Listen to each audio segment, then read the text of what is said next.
इन तीन महिलाओं को तुलसी को भूल से भी जल नहीं चढ़ाना चाहिए दोस्तों। एक बार देवी सत्यभामा भगवान श्री कृष्ण के पास आई और उनसे विनम्रता से पूछने लगी, हे प्रभु, आपने पहले मुझे तुलसी को जल चढ़ाने और उसके पास दीपक जलाने का महत्व तो बताया था, किंतु आज मैं आपसे यह जानने के उद्देश्य से आई हूँ कि तुलसी को जल चढ़ाने के नियम क्या हैं, किस प्रकार की महिलाएं तुलसी को जल चढ़ा सकती हैं और कौन सी महिलाएं नहीं चढ़ा सकती हैं। कृपया इस विषय में मेरा मार्गदर्शन करें। भगवान श्री कृष्ण ने देवी सत्यभामा के प्रश्न को सराहते हुए कहा, हे सत्यभामा, तुमने बहुत ही महत्वपूर्ण प्रश्न पूछा है। तुलसी को जल चढ़ाने के कुछ विशिष्ट नियम होते हैं और उन नियमों का पालन करने पर ही इसका सही लाभ मिलता है। यदि कोई इन नियमों का पालन नहीं करता है तो उसे पुण्य के स्थान पर पाप मिलता है। इसके विपरीत देवी लक्ष्मी ऐसे व्यक्ति के घर को छोड़कर चली जाती है। आज मैं तुम्हें तीन प्रकार की स्त्रियों के बारे में बताऊंगा जिन्हें तुलसी को जल नहीं चढ़ाना चाहिए। इन स्त्रियों द्वारा तुलसी को जल चढ़ाने से शुभ फल प्राप्त नहीं होता है, बल्कि इसके विपरीत उन्हें पाप लगता है। किंतु हे देवी, इससे पहले कि मैं तुम्हें तुलसी को जल चढ़ाने के नियम बताऊं, तुम्हें सुनंदा की प्राचीन कथा सुनाता हूँ। इस कथा को सुनने से 100 वर्षों तक तुलसी को जल चढ़ाने का, जल देने का पुण्य प्राप्त होता है और जो इसे सुनता है उसके कष्ट दूर हो जाते हैं। सत्यभामा ने यह सुनकर कहा, हे स्वामी, आपके मुख से इस कथा को सुनना सौभाग्य की बात है। कृपया मुझे इस कथा को पूरा वर्णन करके सुनाइए, मैं इसे बड़े ध्यान से सुनूंगी। फिर भगवान श्री कृष्ण ने देवी सत्यभामा को सुनंदा की कहानी सुनाने लगते हैं। उन्होंने कहा, हे सत्यभामा, एक समय की बात है, दक्षिण देश में एक बहुत ही सुंदर नगरी थी जिसमें सुदेव नाम का एक विद्वान ब्राह्मण निवास करता था। वह वेदों और शास्त्रों का ज्ञाता था और धार्मिक कर्तव्यों में निपुण था। उसी नगर के पास एक और नगर था जहां ध्यान नाम का एक अन्य विद्वान ब्राह्मण रहता था।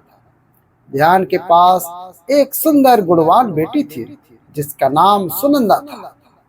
ध्यान ने अपनी पुत्री को बड़े लाड़ प्यार से पाला था और उसे हर प्रकार की शिक्षा दी थी। जब सुनंदा विवाह योग्य हुई तो ध्यान अपनी पत्नी से कहने लगे, अब समय आ गया है कि हमारी बेटी का विवाह कर दिया जाए। ध्यान की पत्नी ने कहा, हे स्वामी, मुझे एक उपयुक्त वर याद आ रहा है। वह एक विद्वान और धार्मिक ब्राह्मण है जिसका नाम सुदेव है। मैं सोचती हूँ कि हमारी पुत्री का विवाह उसी के साथ करा दिया जाए। सुदेव के साथ विवाह कर सुनंदा सुखी जीवन व्यतीत करेगी। ध्यान ने भी सुदेव के बारे में बहुत सुन रखा था, तो उसने अपनी पत्नी की बात मान ली और अगले ही दिन सुदेव के पास विवाह का प्रस्ताव लेकर गया। जब ध्यान सुदेव के घर पहुंचे तो उन्होंने देखा सुदेव अपने माता पिता की सेवा में तल्लीन है। सुदेव का यह आदर भाव देख ध्यान बहुत प्रभावित हुए।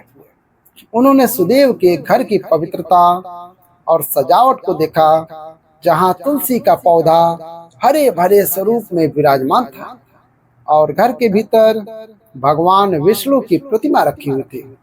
यह सब देखकर ध्यान का मन और भी प्रसन्न हो गया और उन्हें विश्वास हो गया कि सुदेव उनकी पुत्री के लिए उपयुक्त वर है। तब ध्यान ने सुदेव से कहा, हे विप्रवर, मैं आज आपके पास अपनी पुत्री का विवाह प्रस्ताव लेकर आया हूँ। मैंने आपके समान गुणवान वर कहीं और नहीं देखा। सुदेव के माता पिता यह सुनकर बहुत प्रसन्न हुए और उन्होंने सुदेव के विवाह के लिए मनाया। सुदेव भी विवाह के लिए तैयार हो गए और विवाह का मुहूर्त तय करके एक पवित्र स्थान पर सुदेव और सुनंदा का विवाह संपन्न हुआ। सुनंदा के रूप और गुणों से बेहद प्रसन्न हुआ। विवाह के बाद सुनंदा अपने पति और सास ससुर की सेवा में लगी रहती थी। उसकी मधुर वाणी और अच्छे कार्यों से वह सभी के दिलों को जीत लेती थी। सास ससुर भी सुनंदा के कार्यों से बहुत संतुष्ट रहते थे। रोज सुबह वह अपने पति से पहले उठकर आंगन की साफ सफाई करती थी, फिर स्नान करके तुलसी को जल चढ़ाती थी और भगवान विष्णु एवं माता लक्ष्मी की पूजा करती थी। उसके बाद वह भोग तैयार करती और उसमें तुलसी के पत्ते डालकर भगवान को अर्पित करती। भगवान को भोग लगाकर वह अपने पति को भोजन कराकर ही वह स्वयं भोजन करती थी। सुनंदा के ससुराल में उसकी यह दिनचर्या और सेवा भाव देखकर हर कोई उसकी प्रशंसा करता। उसका जीवन संपूर्ण सादगी और भक्ति से भरा हुआ था। उसके आचरण और भक्ति भाव ने उसके घर के वातावरण को भी पवित्र बना दिया था। भगवान श्री कृष्ण ने सत्यभामा को यह कथा सुनाते हुए कहा, हे सत्यभामा, सुनंदा जैसी पतिव्रता स्त्रियों के कारण ही घर में सुख शांति और समृद्धि बनी रहती है। जो स्त्रियां नियम पूर्वक तुलसी को जल चढ़ाती हैं और पूजा करती हैं, उनके घर में देवी लक्ष्मी का वास होता है और उनका जीवन खुशियों से भरा रहता है। इसलिए हर स्त्री को यह ध्यान रखना चाहिए कि वह पवित्रता और सही नियमों का पालन करते हुए ही तुलसी की पूजा करे। सत्यभामा ने यह कथा सुनकर भगवान श्री कृष्ण को धन्यवाद दिया और उन्हें विश्वास दिलाया कि वह इस ज्ञान का पालन करेंगे। रात को वह पति के चरण दबाकर उसके सो जाने के बाद सो जाया करती थी। सुनंदा के अंदर एक पतिव्रता नारी के सभी लक्षण थे और वह अपने पति को ही परमेश्वर मानकर उनकी सेवा करती थी। सुनंदा ने कभी अपने पति के अलावा अन्य किसी पुरुष के बारे में विचार नहीं किया। वह सत्य धर्म का पालन करने वाली और धर्म कार्य करने वाली पवित्र स्त्री थी। उसने कभी कोई अशुभ कार्य नहीं किया। सुनंदा के ऐसे सात्विक और सरल स्वभाव को देखकर माँ लक्ष्मी भी उस पर मेहरबान थी। माँ लक्ष्मी स्वयं चलकर उसके घर में आकर निवास करने लगी, जिससे सुनंदा के जीवन में सुख समृद्धि और भी अधिक बढ़ गया। भगवान श्री कृष्ण कहते हैं, हे देवी सत्यभामा, देवी लक्ष्मी उन्हीं स्त्रियों पर अपनी कृपा दृष्टि बनाए रखती हैं जो पतिव्रता होती हैं और जो सत्य धर्म का पालन करती हैं। सुनंदा के अंदर वे सभी लक्षण थे जो एक श्रेष्ठ पतिव्रता नारी के अंदर होने चाहिए। सुनंदा और उसके जीवन की यह घटना एक गहरी सीख देती है, जहां उसने अनजाने में एक भूल की जिसने उसके पूरे परिवार को संकट में डाल दिया। एक दिन सुनंदा का पति, जो अपने कामुक भावनाओं के वशीभूत हो गया था, सुबह स्नान के बाद उसके पास आया और उनके बीच शारीरिक संबंध स्थापित हुए। इस घटना के बाद सुनंदा ने अपने दैनिक नियमों की उपेक्षा कर दी। बिना स्नान किए उसने तुलसी को जल अर्पित किया और उसे स्पर्श किया। यह वही क्षण था जब सुनंदा के शरीर में महामोह का प्रवेश हुआ और उसके जीवन में विपत्तियों का सिलसिला शुरू हो गया। सुनंदा के इस कृत्य से देवी लक्ष्मी नाराज होकर उसके घर को त्याग कर चली गई। लक्ष्मी के चले जाने से घर का वातावरण पूरी तरह बदल गया। मोह के प्रभाव में सुनंदा के सारे इंद्रिय भ्रमित हो गए और वह अपने धार्मिक कर्तव्यों से दूर होती गई। यह मोह केवल सुनंदा तक ही सीमित नहीं रहा, इसका प्रभाव उसके पति पर भी पड़ा। वह भी हमेशा काम भावना से घिरा रहने लगा और धर्म से विमुख हो गया। एक दिन सुनंदा के पति ने सभी मर्यादाओं का उल्लंघन किया और मासिक धर्म के दौरान उसके साथ संबंध स्थापित कर लिया। इस कृत्य से सुनंदा के शरीर में विद्यमान ब्रह्म हत्या का पाप उसके पति में स्थानांतरित हो गया। इसका परिणाम भयावह था। वह पाप सुनंदा के पति को तुरंत ही कोढ़ जैसे गंभीर रोग से पीड़ित कर गया। उसके शरीर पर जलन और छाले हो गए और वह दर्द से कराहने लगा।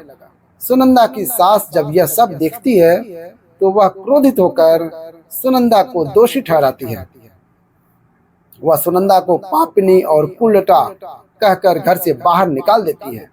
सुनंदा, जिसने पहले ही अपने पति की इस स्थिति पर पछतावा करना शुरू कर दिया था, अब वह अपने जीवन में पूरी तरह अकेली हो जाती है। घबराई और टूटी हुई सुनंदा घर से निकलकर एक वन में चली जाती है। चलते चलते वह एक आश्रम तक पहुंचती है। वहां उसे कोई नहीं मिलता है और वह वहीं बैठकर अपने कृत्य पर विचार करने लगती है। कुछ समय बाद आश्रम के आरसी वहां आते हैं और सुनंदा को देखते हैं। उसकी दशा देखकर आरसी पूछते हैं, हे पुत्री, तुम कौन हो और इस वन में इस तरह दुखी क्यों बैठी हो? सुनंदा, जो अपने अपराध और उसके परिणाम से पहले ही व्यथित थी, आरसी को पूरी बात बताती है। वह कहती है, हे मुनिवर, मैंने मासिक धर्म के दौरान अपने पति के साथ संबंध बनाया और यही कारण है कि मेरे पति इस भयंकर रोग से ग्रसित हो गए। मेरे कृत्य ने न केवल मुझे बल्कि मेरे पूरे परिवार को दुख में डाल दिया है। आरसी, जो करुणा और ज्ञान के प्रतीक थे, उसे सांत्वना देते हुए कहते हैं, पुत्री, तुम चिंता मत करो। जो हुआ उसे बदला नहीं जा सकता, लेकिन उसका प्रायश्चित अवश्य हो सकता है। भगवान विष्णु की भक्ति और निष्ठा से किए गए प्रयास हर पाप का निवारण कर सकती है। आरसी ने सुनंदा को उपाय बताया। तुम इस आश्रम में रहकर नित्य भगवान विष्णु की पूजा करो, तुलसी को प्रतिदिन जल अर्पित करो और गौ माता की सेवा करो। भगवान तुम्हारी भक्ति से प्रसन्न होकर तुम्हें और तुम्हारे पति को पापों से मुक्त करेंगे। सुनंदा ने आरसी के निर्देशों का पालन करने का संकल्प लिया और उसने वहीं रहकर नित्य स्नान के बाद भगवान विष्णु की मूर्ति की पूजा शुरू की। वह तुलसी को जल चढ़ाती, गौ माता की सेवा करती और पूरे दिन भक्ति में लीन रहती थी। 1 वर्ष का समय बीत गया। सुनंदा की भक्ति और तपस्या से भगवान विष्णु अत्यंत प्रसन्न हो गए और उन्होंने उसे साक्षात दर्शन दिए। भगवान को अपने सामने देखकर सुनंदा ने उनके चरणों में गिरकर बार बार प्रणाम किया। भगवान विष्णु ने उसे आशीर्वाद देते हुए कहा, हे पुत्री, तुम्हारी भक्ति ने मुझे प्रसन्न किया है। अब बताओ, तुम्हारी क्या इच्छा है? सुनंदा ने नम्रता से पूछा, हे प्रभु, कृपया मुझे यह बताएं कि मेरे अंदर ऐसा कौन सा दोष था जिसके कारण मैंने यह घोर पाप किया और मेरे पति को ऐसा भयंकर रोग झेलना पड़ा। भगवान विष्णु ने समझाया, पुत्री, तुम्हारे अनजाने में एक भूल हुई थी। पति के साथ संबंध बनाने के बाद बिना स्नान किए तुमने तुलसी को स्पर्श किया और जल चढ़ाया। तुलसी माता स्वयं लक्ष्मी का स्वरूप है। ऐसी अवस्था में तुलसी को स्पर्श करना अपवित्र होता है। यही कारण था कि महामोह ने तुम्हारे शरीर में प्रवेश किया और तुम्हारा मन धर्म से विमुख हो गया। सुनंदा ने अपनी भूल को स्वीकारते हुए भगवान से क्षमा मांगी। भगवान ने उसे आशीर्वाद दिया और कहा, तुमने अपने प्रायश्चित से अपने पापों का नाश कर लिया है और अब तुम अपने घर लौट जाओ। तुम्हारा पति ही शीघ्र ही स्वस्थ हो जाएगा और तुम्हारा परिवार पुनः समृद्ध हो जाएगा। भगवान के आशीर्वाद से सुनंदा का जीवन बदल गया। वह अपने घर लौटी, जहां उसका पति कोढ़ से मुक्त हो गया। पूरे परिवार में सुख और शांति का वातावरण फिर से स्थापित हो गया। सुनंदा ने अपनी भूल से मिली शिक्षा को जीवन भर स्मरण रखा और धर्म के मार्ग पर चलती रही। तुमने अपवित्र अवस्था में तुलसी को जल अर्पण किया था, जिस कारण से देवी लक्ष्मी तुम्हारे घर का त्याग करके चली गई और महामोह ने तुम्हारे अंदर प्रवेश कर लिया। उसी महामोह के कारण तुम्हारे और तुम्हारे पति के अंदर काम का प्रभाव अधिक बढ़ गया और मासिक धर्म के दौरान स्त्री के साथ संसर्ग होने के कारण तुम्हारे पति को कोढ़ का रोग हो गया था। वह सुनंदा कहती है, हे प्रभु, अनजाने में मुझसे यह बड़ा पाप हो गया था। अब इस पाप का क्या प्रायश्चित है? भगवान विष्णु कहते हैं, हे सुनंदा, इस पाप का प्रायश्चित तुमने 1 वर्ष तक ब्रह्मचर्य व्रत का पालन करके कर लिया है, इसलिए अब तुम पाप से मुक्त हो। सुनंदा कहती है, हे प्रभु, कृपया मुझे बताइए किस अवस्था में तुलसी को जल नहीं देना चाहिए और तुलसी को जल देने के क्या नियम हैं। भगवान विष्णु कहते हैं, हे सुनंदा, अब मैं तुम्हें तुलसी को जल देने के नियम बताता हूँ। ध्यान से सुनो। हे पुत्री, तुलसी एक अत्यंत पवित्र पौधा है। यह मुझे सबसे अधिक प्रिय है, इसीलिए इसकी सात्विकता बनी रहनी चाहिए। इस पौधे को कभी अपवित्र अवस्था में स्पर्श नहीं करना चाहिए। जो स्त्री मासिक धर्म से हो, उस स्त्री को इस पौधे को कभी भी स्पर्श नहीं करना चाहिए। मासिक धर्म के दौरान स्त्री के शरीर में ब्रह्म हत्या का पाप होता है। ऐसे में स्त्री को तुलसी को जल नहीं देना चाहिए। किसी भी स्त्री और पुरुष को संबंध बनाने के बाद तुलसी के पौधे को स्पर्श नहीं करना चाहिए और ना ही इसे जल देना चाहिए। संबंध बनाने पर स्त्री और पुरुष का शरीर अपवित्र हो जाता है। ऐसी अवस्था में तुलसी के पौधे को स्पर्श करने पर दोष लगता है।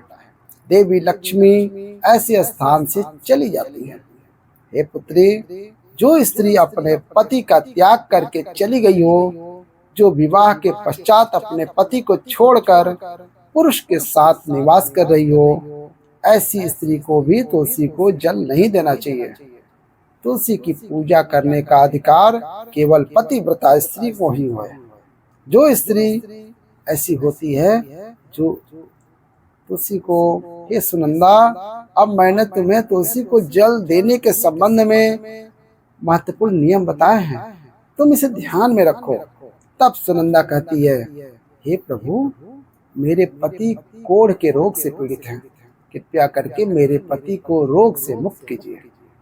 तब भगवान विष्णु कहते हैं, हे सुनंदा, तुमने इस तुलसी के वृक्ष की 1 वर्ष तक पूजा की है। यह अत्यंत पवित्र पौधा है। अब तुम इसके पत्ते ले जाकर अपने पति को खिला दो, वह रोग और पापों से मुक्त हो जाएगा। इतना कहकर भगवान विष्णु अंतर ध्यान हो जाते हैं। यह सुनकर सुनंदा बहुत प्रसन्न हो जाती है और भगवान विष्णु को बारंबार प्रणाम करके धन्यवाद देती है। फिर सुनंदा उस तुलसी के पौधे के कुछ पत्ते तोड़कर घर पर जाती है और अपने कोढ़ी पति को खिला देती है। तुलसी के पत्ते खाते ही उसका पति एकदम से स्वस्थ हो जाता है और सुनंदा को गले से लगा लेता है। सुनंदा की सांस भी जब यह चमत्कार दिखती है तो बड़ी प्रसन्न हो जाती है और फिर वे सभी प्रसन्नता से रहने लगते हैं। भगवान श्री कृष्ण कहते हैं, हे सत्यभामा, इसीलिए इन अवस्थाओं में स्त्रियों को तुलसी को जल नहीं चढ़ाना चाहिए और ना ही तुलसी को स्पर्श करना चाहिए, अन्यथा इसके अशुभ परिणाम भोगने पड़ते हैं, जैसा सुनंदा के साथ हुआ है। दोस्तों, अब जानते हैं तुलसी के पौधे से जुड़े महत्वपूर्ण नियम। शास्त्रों के अनुसार सोमवार, बुधवार और रविवार का दिन तुलसी का पौधा लगाने के लिए बहुत शुभ होता है। ग्रहण काल के दौरान तुलसी का पौधा लगाना या उसे छूना बिल्कुल उचित नहीं माना जाता है। इस समय तुलसी अपवित्र मानी जाती है और इसे छूने से नकारात्मक प्रभाव हो सकते हैं।